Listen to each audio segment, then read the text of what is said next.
Noah Road is running a little low on his coffee in his backpack coffee supply. A little ways from town. What do you suppose I could do? Ah, I know what I can do. I can go over here to my little supply. There we go. There.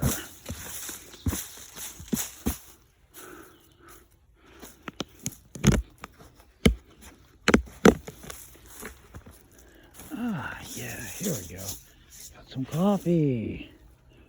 A few other things in there too. Honey and nuts and some extra clothes, some rope, a tarp, and other little things, some supplements. When I run out of those too. Isn't that nice? Well, hello to you, Mr. and Mrs. Crow.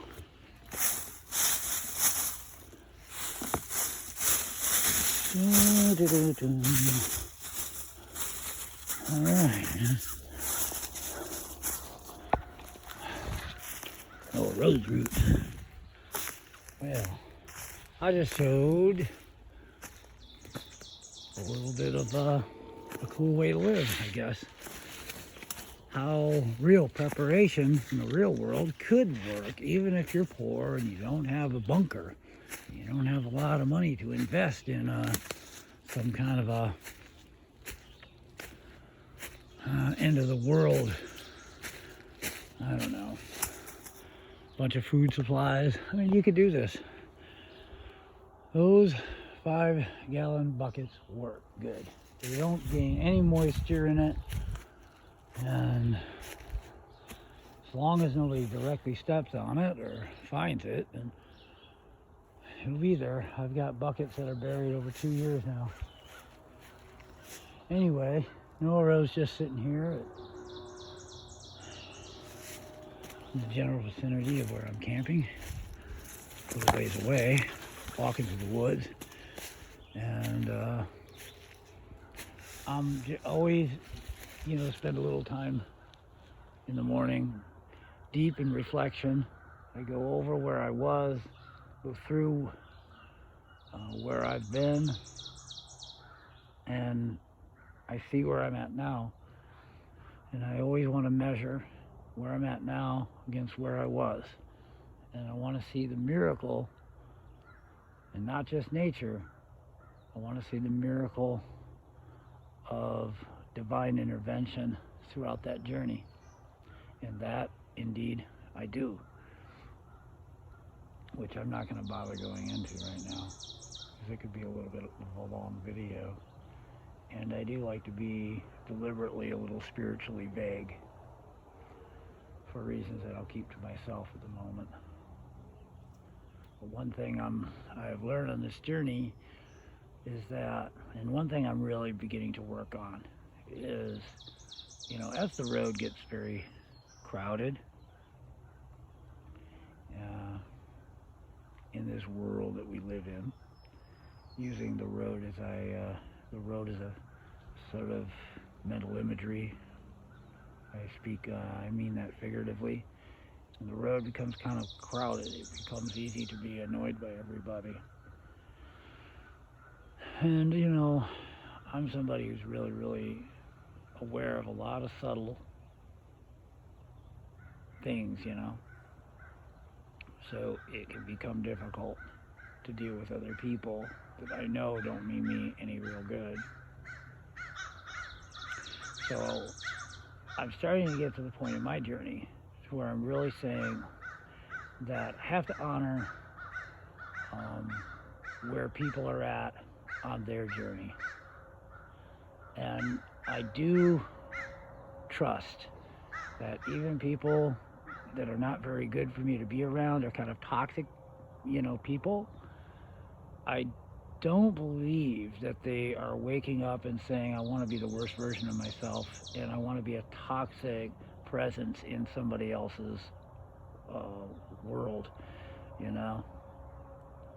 I don't think that they're doing that. I think everybody is really trying to do the best they can, with some exception, of course. I'm not talking about abuse and violence. I'm just talking about people that come across as triggers, toxic presences in our life, and even just the environment. You know, absence of all people, sometimes the environment can be just a toxic presence, you know, just how things go. Sometimes it's the weather. Sometimes we wake up on the wrong side of the bed and we're just dealing with an ugly world, or a world that's darker and darker. Um, you know, these, whatever it is, can be a trigger, but the trigger is just a messenger, really. There's an old saying, don't shoot the messenger. So I am now really trying to focus on being at peace with all messengers. Not that I agree with all messengers, but I try not to have, uh, I try not to create a personal unpleasantness because of an outside force that triggers something inside of me.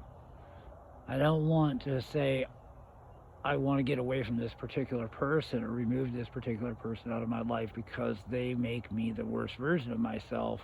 I want to say that this person is a messenger that is triggering something that's already inside of me. This, in my opinion, goes for everybody.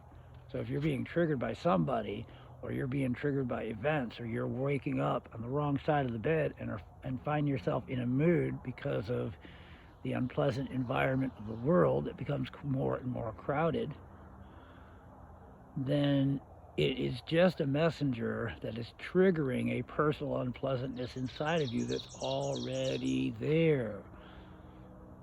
That starts to make, it allows you to become far more focused on working on yourself, and personal inner peace starts to unfold on its own. So become a student of yourself. Know that it's just a messenger. Even if somebody is unpleasant and toxic, they're just a messenger that is triggering something inside of you. So the only thing you can do is embrace what is going on inside of you, to create an immediate distinction between the messenger, meaning the outside force that's triggering you, and what's being triggered. Embrace what's being triggered within and hold it almost like as if it was a wounded child. Don't hold anything against it. Forgive it, forgive yourself, and so forth. Definitely don't get attached to the messenger. Don't get attached to what we see in our reality.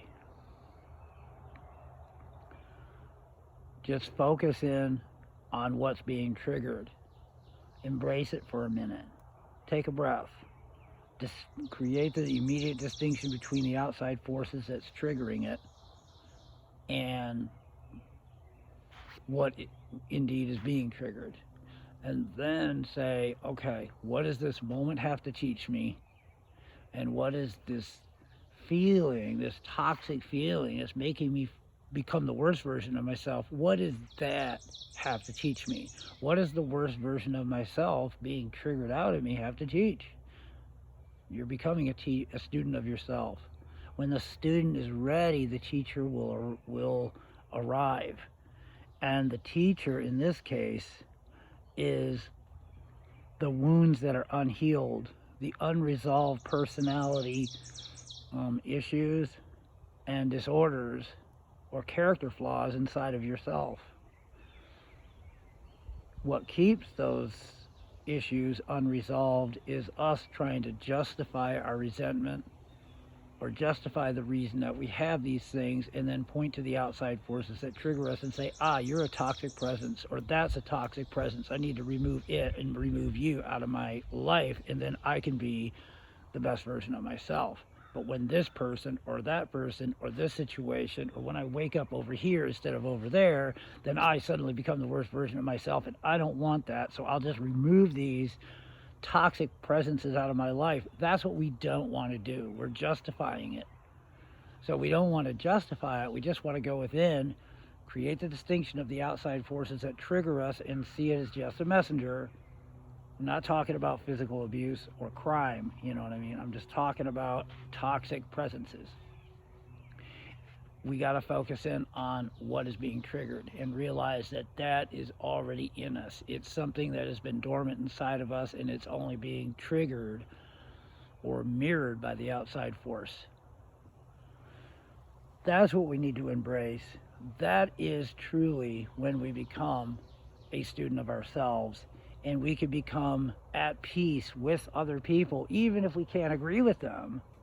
We just look at them as messengers, and we have to honor where they are at on their path. As long as they're not violent, as long as they're not, we're not talking about abuse. I'm not talking about violence, abuse, or crime.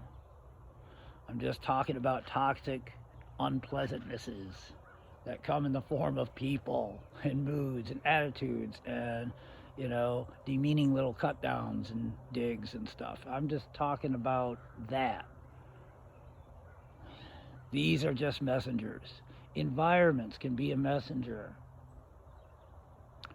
What we have to face is something is what is being triggered, and that is simply something that is an unresolved character flaw, personality disorder, it's damage, it's a wounded child, whatever. It's our shadow. We need to be a student of ourselves. That's how we become a student of ourselves. We don't fight it. We tried to, I don't think it's good to speak in the terms of fighting. I think it was a mistake to call myself a shadow warrior. What I wanted to be is a student of myself. And I want to come to a peaceful resolution of my personality disorders, my character flaws, my damages, my wounded child, and my shadow. Okay? And anybody or anything that triggers it is just a messenger. This is easier said than done, because when push comes to shove, that's the rub, and it is a little hard to create that distinction between messenger and what is already lying dormant inside of us. But this is a practice. It's not a perfect, it's a practice. It takes a while.